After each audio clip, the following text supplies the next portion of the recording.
नमस्कार मुलांनो, इयत्ता दुसरी मराठीचा 5वा धडा. ॲक्च्युली हा धडा नाही, ही कविता आहे. फळांचा राजा. फळांवर आधारलेली ही कविता आहे. आता तुम्हाला माहिती आहे की प्रत्येक गोष्टीचा कोणता ना कोणता तरी राजा असतो. जसं पक्ष्यांचा राजा कोण? मोर. प्राण्यांचा राजा कोण? सिंह. फळांचा राजा कोण? आंबा. त्याप्रमाणे इतरही प्राण्यांचा, पक्ष्यांचा राजा म्हटलं जातं. नंतर फुलांमध्ये कोण येतो? कमळ. त्याप्रमाणे हा फळांची ओळख आपल्याला बघायची आहे आणि ही फळं कुठे मिळतात हेही यात दिलेलं आहे. नाशिकची द्राक्ष गोडच गोड, नागपूरच्या संत्र्यांची छानदार पोड. आता द्राक्ष, सगळ्यात जास्त द्राक्ष कुठे मिळतात? तर नाशिकला. तर नाशिकला मोठमोठी वेलं आहेत. वेलं म्हणजे क्लाइंबर्स.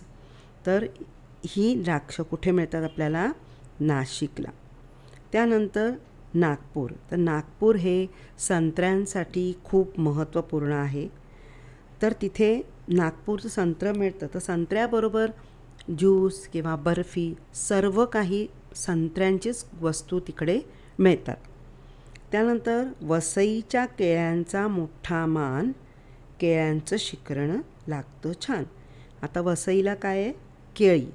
तर वसईच्या भाज्या वगैरे पण खूप महत्त्वाच्या आहेत. त्याप्रमाणे केळी सगळ्यात जास्त कुठे मिळतात? वसईला. मग केळीपासून आपण काय बनवतो? शिकरण बनवतो किंवा केळ्यांचा शिरा बनवतो. ठीक आहे.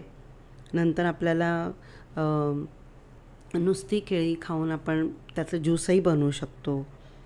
पनवेलचे कलिंगड लालच लाल, खाऊन पाहाल तर खुशच व्हाल. पनवेल, नवी मुंबई, त्या ठिकाणी तुम्हाला संपूर्ण जे स्टॉल असतात, दुकानं छोटी छोटी, तिथे सर्व ठिकाणी तुम्हाला कलिंगडच दिसतील. आणि ती कलिंगड अतिशय गोड आणि लाल भडक असतात. तर आपण त्या बाजूला गेलो, आपली बस गेली तर तिकडे ते आपल्याला लाईनीमध्ये सगळे कलिंगडची दुकानं दिसतात. अहमदाबादची बोरं हिरवीगार, खावीशी वाटतात फार फार. बोरं लहान देखील असतात, मोठी देखील असतात आणि अगदी पिकलेली असतात. ती अगदी लाल भडकसुद्धा असतात. आणि ही अहमदाबाद बोरं जे आहे, बोरांमध्ये थोडे आंबट गोड बोरमध्ये थोडंसं मीठ घातलं आणि ती खाल्ली तर अतिशय सुंदर लागतात. त्यामुळे बोरं खायला खूप मजा येते. आणि ही बोरं जास्त करून आपल्याला थंडीमध्ये मिळतात, म्हणजे डिसेंबर जानेवारीच्या वेळी आपल्याला मिळतात. तर यामध्ये इतर द्राक्ष, संत्री, केळी, शिकरण ह्याच्या पलीकडे आंबाही आहे. पण आंबा इथे दिला नाही. तर आंबा कुठे मिळतो? देवगड. देवगडचा हापूस आंबा हा खूप प्रसिद्ध आहे. ठीक आहे. तर ही आपण वेगवेगळ्या प्रकारची फळं बघितली. तर या फळांचं सर्वत्रीकरण केलं म्हणजे ही फळं छोटी छोटी कापली, त्याच्यात थोडंसं आईस्क्रीम, बर्फ टाकलं तर एक छान पदार्थ होतो, फ्रूट सॅलड. फ्रूट सॅलड हा पदार्थ होऊ शकतो आणि तो अतिशय खायला सुंदर लागतो. त्यात तुम्ही आंबा जर तुम्हाला मिळाला आंबा घालू शकता आणि ते बनवून खाऊ शकता. ठीक आहे. तर यामध्ये जेवढी फळं आलेली आहेत त्या फळांचे चित्र इथे दिलेलं आहे. पेरू दिला आहे, पण पेरू पण आहे आणि आंबा आहे. तर आंबा तुम्हाला दिला नाही तर तुम्ही आंब्याचं चित्र काढून त्याखाली आंबा म्हणून हा शब्द लिहू शकता. ठीक आहे.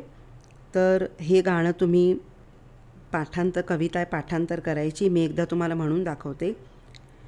नाशिकची द्राक्ष गोडच गोड, नागपूरच्या संत्र्यांची छानदार फोड, वसईच्या केळ्यांचा मोठा मान, केळ्यांचं शिकरण लागतं छान, पनवेलचे कलिंगड लालच लाल, खाऊन पाहाल तर खुशच व्हाल, अहमदाबादची बोरं हिरवीगार, खावीशी वाटतात फार फार, पुरेत गप्पा तुम्ही थांबा, फळांचा राजा मी आंबा.